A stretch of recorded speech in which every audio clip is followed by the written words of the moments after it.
Can't make up my mind between a single or a double. It's ironic.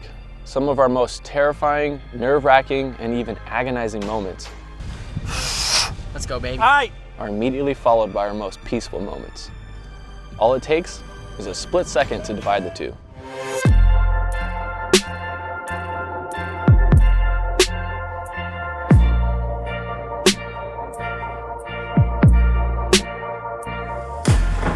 Quarries out here are like nothing else I've ever seen. It's completely different than the West Coast. The walls are 100 feet, 200 feet, 80 feet, all the way around.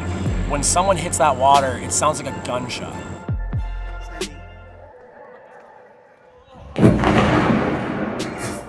It echoes all around. It's very intimidating to hear it out there.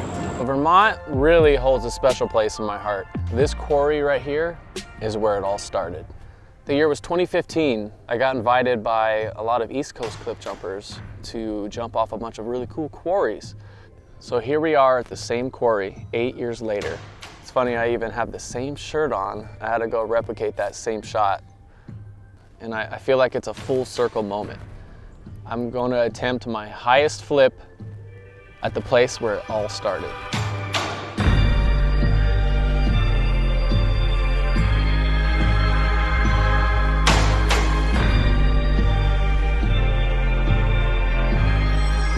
It's been a goal of mine to hit over triple digits, and I wanted it to be like 102, 103. I didn't want to go straight to 112. It was a pretty big step up for me. The first day we showed up, the conditions were not ideal. And Nick and I both agreed that if everything wasn't perfect, if we weren't absolutely feeling it, that we're gonna back down. We decided just to hit some smaller jumps. What do you think? Sleep on it tonight and see how we feel tomorrow.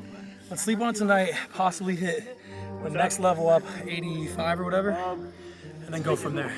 This place is perfect for progression. There's a 50-footer, 70, 80, 90. We'll see if we make it to the 112. We shall see. Get some good sleep tonight.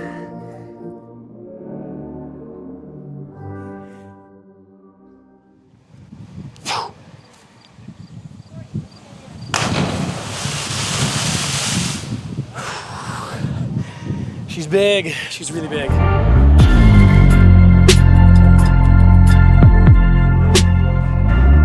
So the next day we come back and the light is just right on the 112. It's looking too inviting. It shouldn't be that inviting. It's a massive jump. Exactly what Brandon said. There's no reason for that 112 to look so inviting. When I saw the light beaming on it that morning, I knew it was going down. So it was just a matter of time. You know, it takes a lot of mental prep for something that big. I wanted to start with something a little bit smaller to kind of build myself up to it. So I decided to go over to an 80-footer. It's always a hit or miss. You never know. I've had some 80-footers that really hurt me, and I've had some 80-footers that felt great. So my plan was to hit the 80-footer first, see how that impact goes, and if all goes well there, take it a substantial step higher and hit the 112. Oh, yep. Yep. You said it felt good. You know what that means. 112 is next.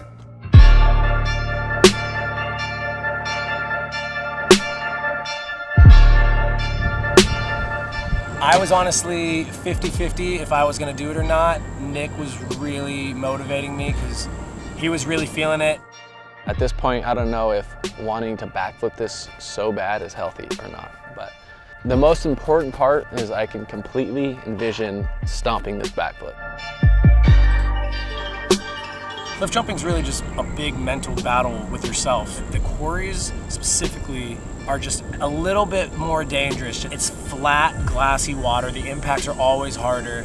We'll toss some rocks to make some ripples in the water. That way it gives you something easier to spot whenever you're flipping around. That's how people time their flips. Throw the rock, you can vision yourself being that rock and how long it takes to hit the water. When you're in a really dark area and you can't really see what's going on down there, throw the rock, gives a little more texture to the water. You see it and like, all right, that's where I'm landing. All right, you ready? Ready? And with the right people, the right crew, I couldn't ask for a better place. This is the one jump that I've wanted for a really long time, and through all of my jumps over the last 15 years that I feel like now no better time.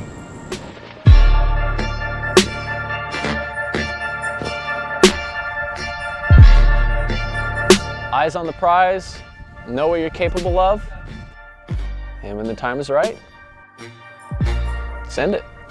Send it!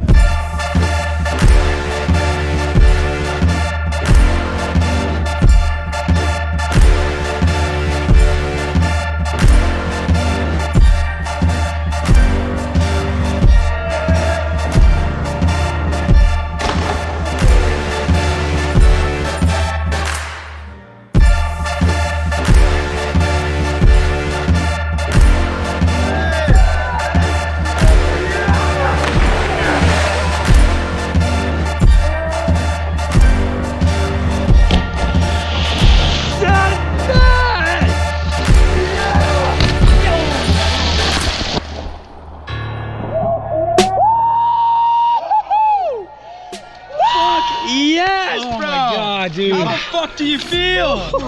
I can retire from cliff jumping now. I've hit over 100, I'm done, I'm out. I'm picking up a boring sport now. We're not done yet. We're not done yet. Yo, give you guys When I saw Nick send the fat single backflip, that just got me so hyped. He threw a little arm flail in it, but we'll let it slide. He still stomped it. You can hear his bathing suit literally rippling the wind because he's going so fast, because it's just echoing off the walls. So I hope the arm filler didn't scare you, but No, I mean, it just made me realize I need to throw it a little slower than I thought. As soon as I saw him jump it, I was like, well, I'm doing it no matter what. Yeah, Brandon. Send it! Yeah, Brandon.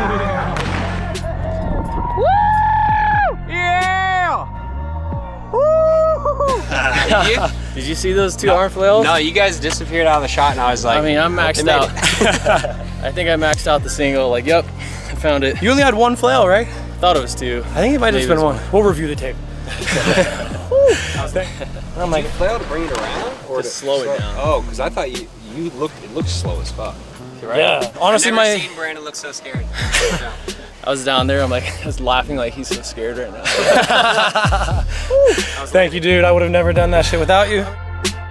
You get to this level of extreme sports, and you can't be ignorant to what could go wrong, but at the same time, you have to have tunnel vision. You have to think about stomping the trick. Once you start to think about what could go wrong, you start to lose that vision, and then it's no longer a reality. There's just no room for error on jumps like that. It has to be dialed in as good as you can be. So why do you do it? Look, honestly, Brandon and I are out here just to show these kids what's up, you know? 30 plus years old, you can still send it. I still do this because there's nothing else I enjoy more. And if there's no consequences involved, it's not fun to me. Really, it's just to show that we're still out here doing what we love.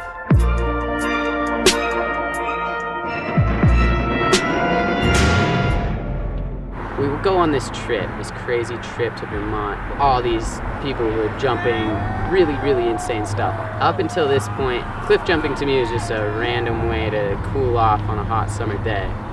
That trip really opened my eyes to cliff jumping and its potential and what it actually could be. From that day on, we're all of a sudden going on trips everywhere, sending it off, everything we can possibly think of. Cliff jumping expanded huge after that trip. It was really the start of everything for me. Zach Steele filmed the top angle last time I jumped this.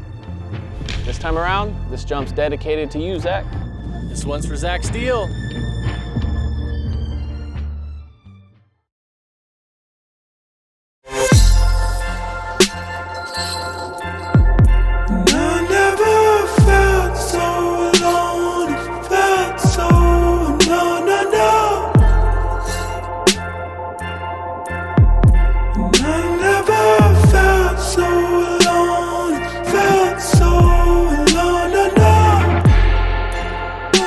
To the